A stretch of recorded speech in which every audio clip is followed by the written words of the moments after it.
शुभरात्रि के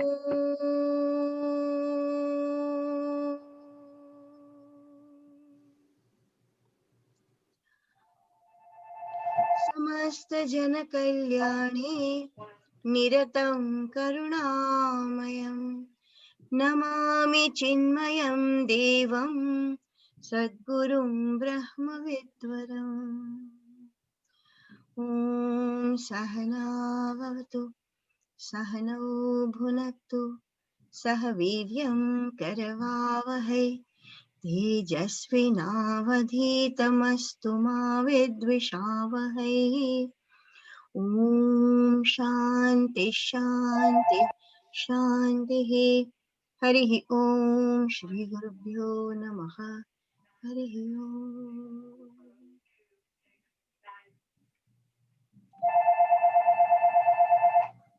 Arunji, can you mute all of us, please?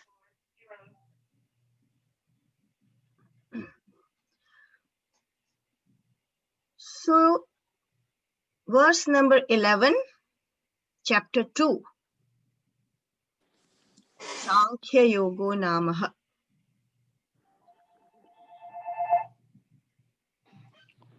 Here is where we actually begin the teachings of Bhagwad Gita. So far, we did Arjun Vishad Yoga is gone, discussed in great length with all stories of characters and backstories and whatnot. Then we have the Sankhya Yoga, which started with, still Sanjay telling Dhritarashtra and Arjun, trying to tell what's happening because Lord Krishna actually coaxed it out of him. And that was his main purpose, why he took the Rath and stood it, sthapit kiya wahan pe, in front of Dronacharya and Bhishma Pitama. Of course, at Arjun's request that I am nervous. So he said, this is the time for me to give the entire teachings of the Bhagavad Gita and completely prepare Arjun for this journey. Like we said before, Arjun is us, not some character somewhere, some long time ago. And definitely Krishna, Lord Krishna, right now shown as a character, is also our own pure intellect, which we need to reflect upon and do mananam and come to that kind of a conclusion which Arjuna at the end of the whole Bhagavad Gita comes to. So beginning with the teachings of Bhagavad Gita. Number 11, please. Mataji? Is she here? Shri Bhagavanuvacha Ashocyananvashocastvam Prajnavadamscha bhashase Gatasu nagatasumscha Nanushocanti panditaha. Shri Bhagavanuvacha starts here.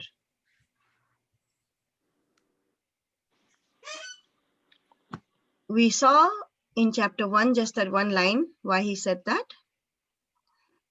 And here Lord Krishna now advises Arjuna, all of us, why do you grieve for something that should not be grieved for? You have to understand why you should not grieve for something that should not be grieved for. What does that even mean? Ashocyan, those who should not be grieved for. Shocha is grief. Ashocyan. Shocyan makes it plural. A, without, should not. Those who should not be grieved for. Anvashochahatvam, you are grieving for. Shoch again comes here, which is grief. Anvashochahatvam. So you are grieving for the Ashocyan, those who should not be grieved for. And yet, the amazing part is, you speak words of wisdom. Prajna vadamscha bhashase. Prajna is wisdom. Vadam, you are speaking. I mean, the words. Bhashase is to speak. Vadamscha bhashase. You speak words of wisdom. Gatasun, agatasun cha. Gatasun and agatasun. Those who are dead and those who are alive. This comes from the root gam, to go. Agatasun, those who have not gone. Na anushochanti panditaha.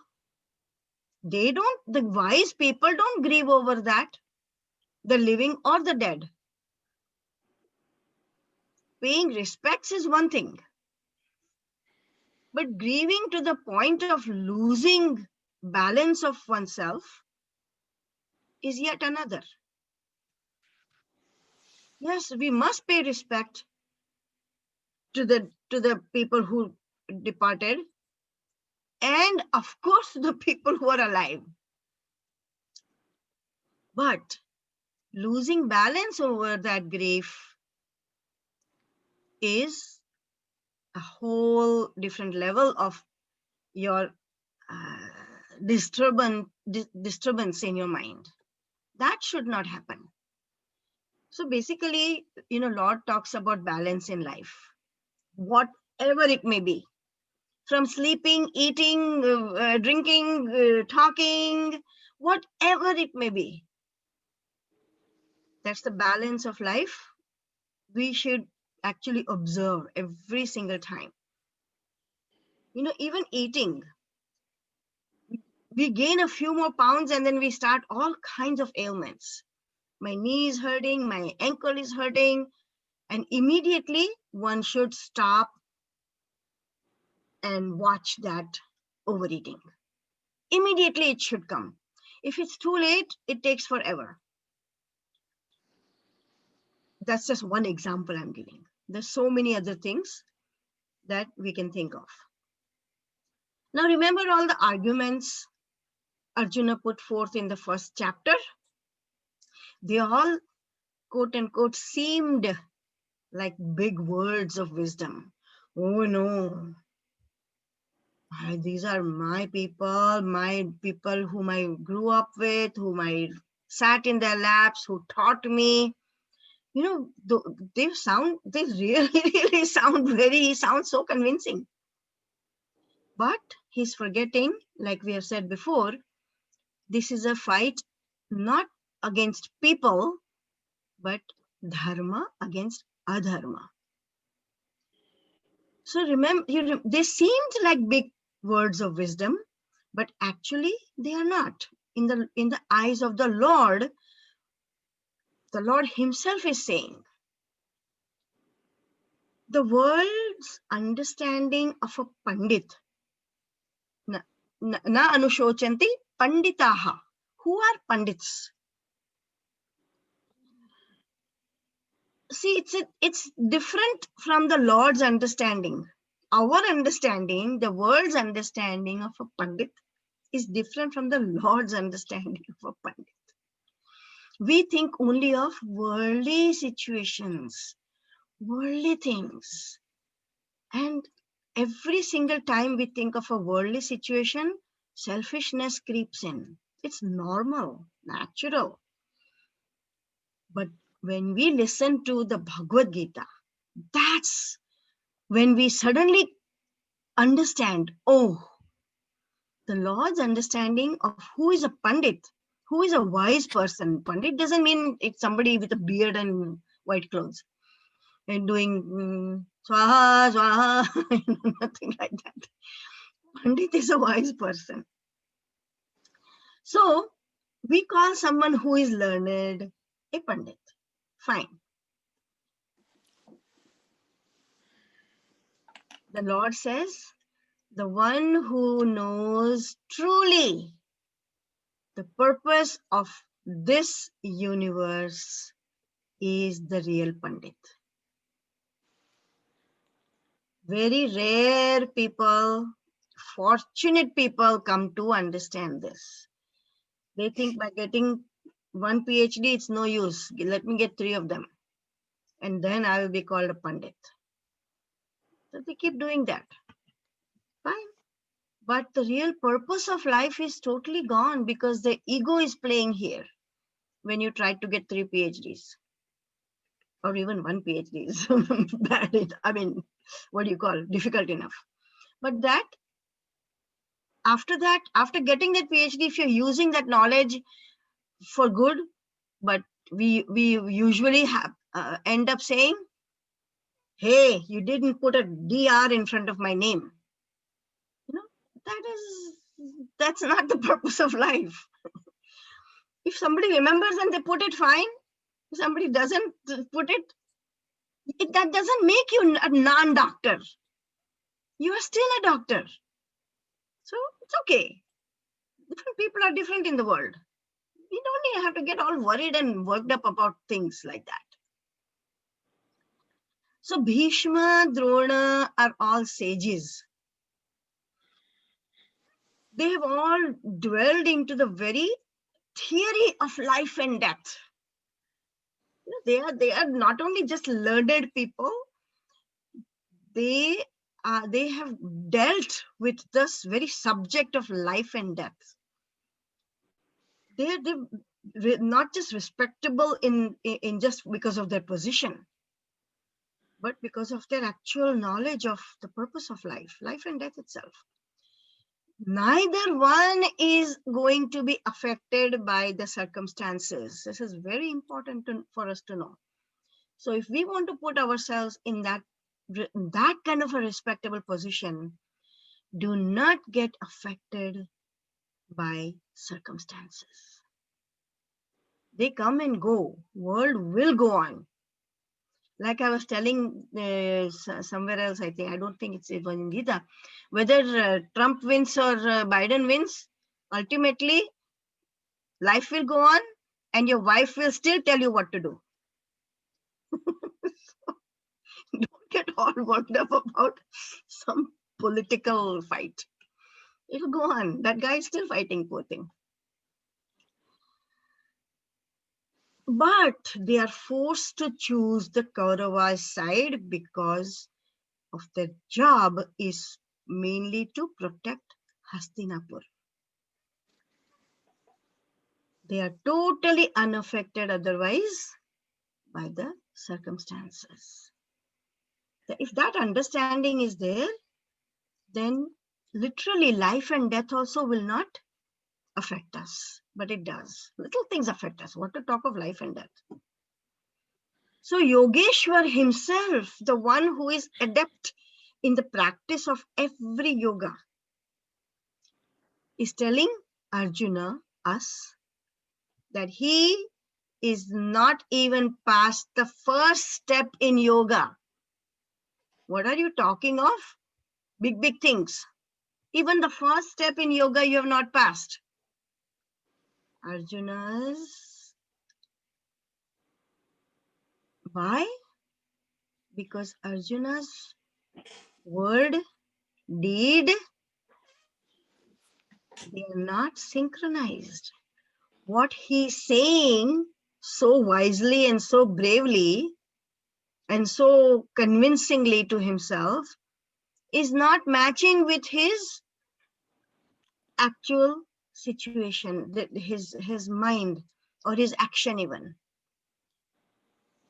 He thinks one way, speaks another, and acts yet another way. There is no synchronity between no integration between mind and intellect at all. Very, very rare individuals have that kind of synchronity. Our mind says something, our intellect says something, and we are torn apart. But if we can, even for any temporarily for any situation also, if we can integrate our mind and intellect, that would be something really good. So that actually brings us to verse number, because yoga, it actually comes from the root yuj, to unite. Unite what? Unite the mind and in the intellect. So mind is the, if you want to take any analogy, mind is the jiva, pure intellect is the Lord. The jiva and the atma, or at least that pure intellect of, even if we come down to individual level, the mind and the intellect of that individual, even if it gets united, one will reach the heights. Brings us to verse number 12. Can we hear it, please? न त्वेवाहं जातु नासं न त्वं नेमे जनाधिपाः न चैव न भविष्यामः सर्वे वयमतः परम्. Now, let me here first read the literal, the two-line meaning. Then we will go into a little bit of a detail, because it's kind of a little twisted. Sanskrit language is unique. You can write the words, you can write the sentence one way and then completely twist the words around and it will still mean the same thing. So it's what it says actually is, neither I nor you, nor even these ruling princes was ever non-existent before, nor will cease to exist in the future. Meaning the Atma, obviously, not the body. So let's kind of try and understand by breaking it up more.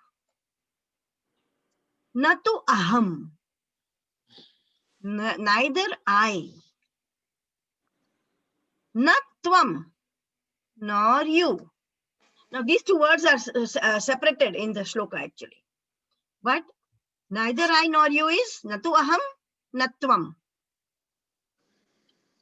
Na janadhipaha, not even the adhipatis of these jana, these ruling princes.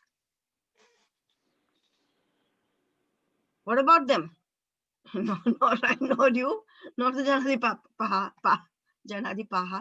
What about it? Na asam, na bhavishyam. Maha. Never were and never will be. What? Non-existent. Who? Vayam ataha. We shall at any time. Jatu. Jatu is at any time. So now, even though the words are separated, now we know the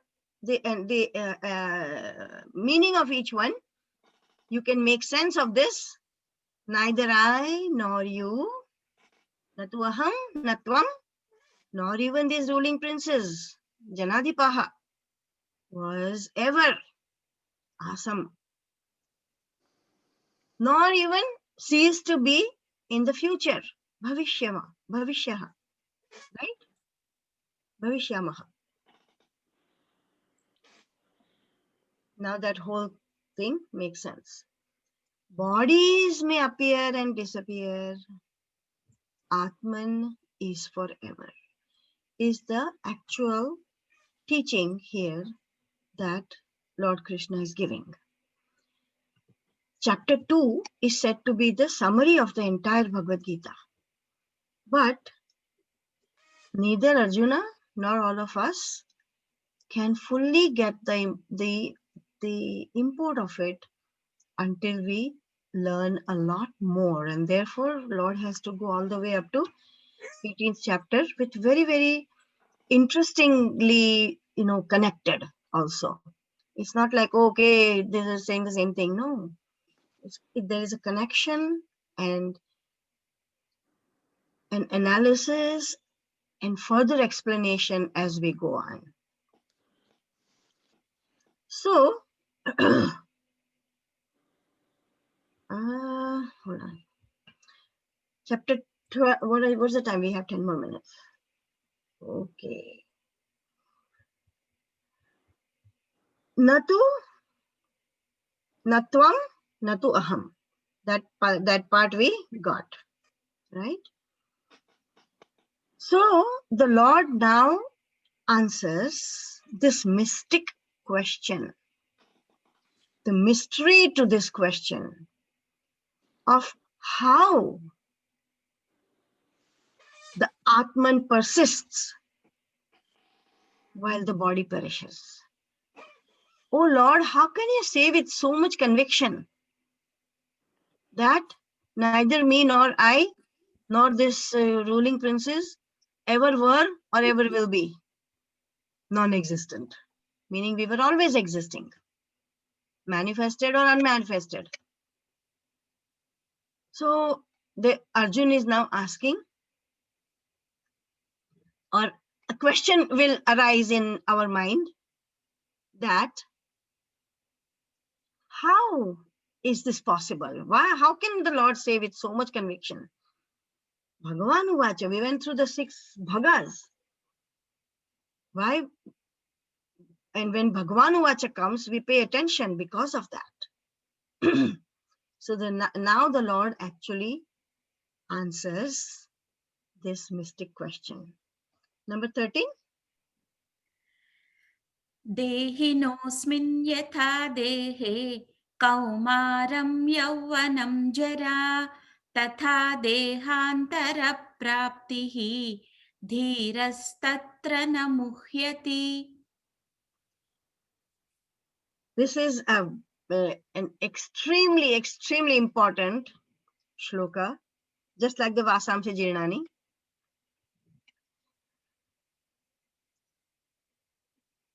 An idea for Balvihar play. Gitopadesham. Not a brilliant or a new idea. It's done before. But something to plan and which shlokas to include. Because my children did this when they were little in Balvihar. So I remember. The setting can be very, very simple. You know, just Krishna and Arjuna and a nice cutout of a rath behind. Like we have the picture, you know. And there's a few shlokas to be included in there. And this is definitely one of them.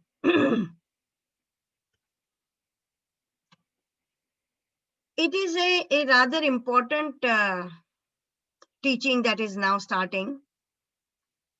So what we will do is take it up new as a series of the following few shlokas.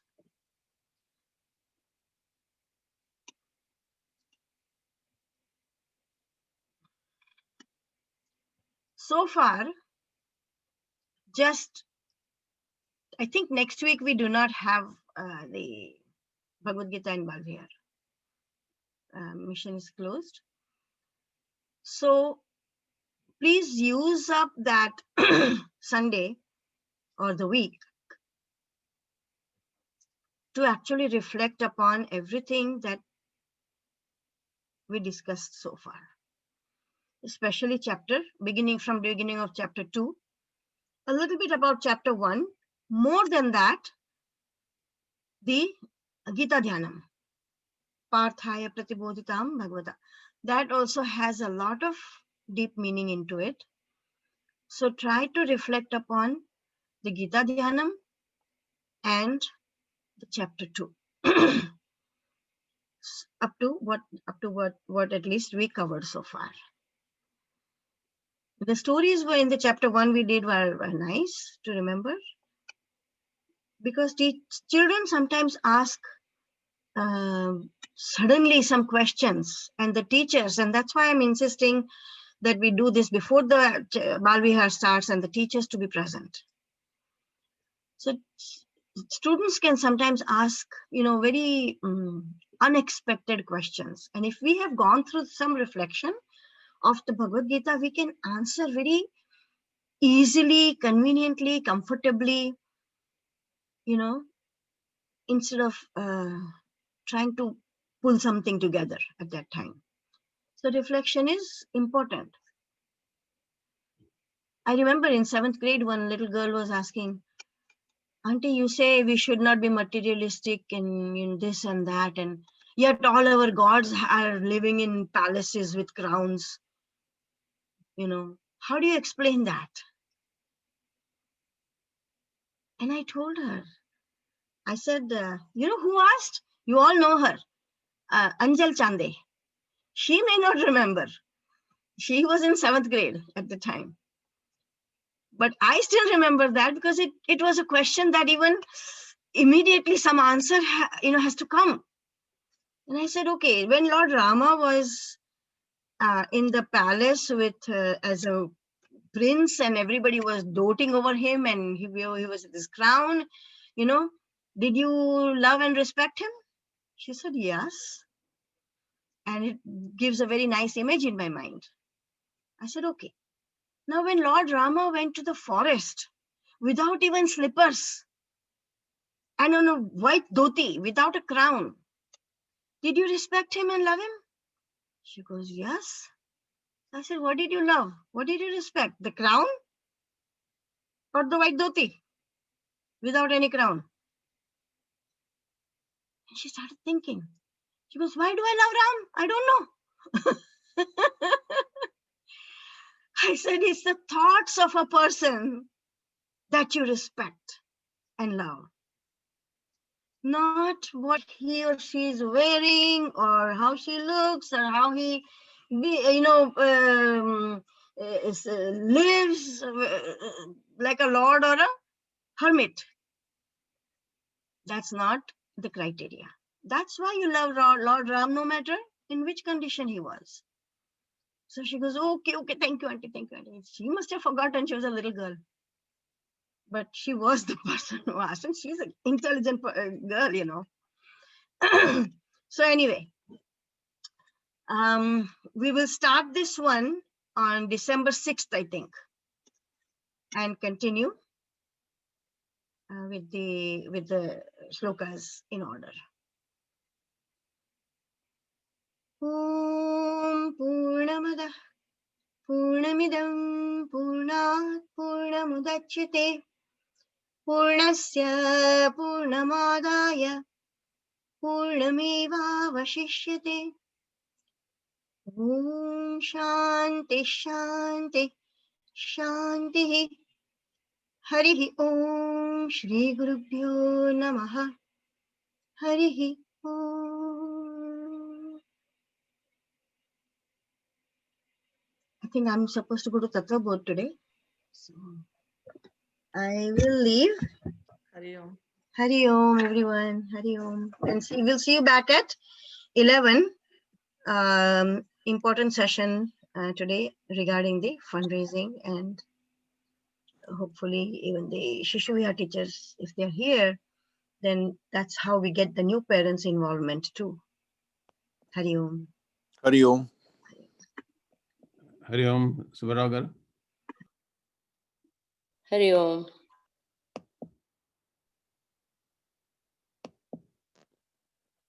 Hello, Subharagar. Hari Om, Darlaji, you are the host now. Oh, you already turned. Okay, I'm trying to see how it becomes. Okay. You are the host, so that's it. It's done. Done. Okay, thank you. That's all. So,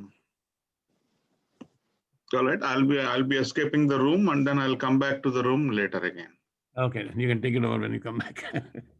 All right. Thank you. Yeah, Vijay. So I'm going to leave now.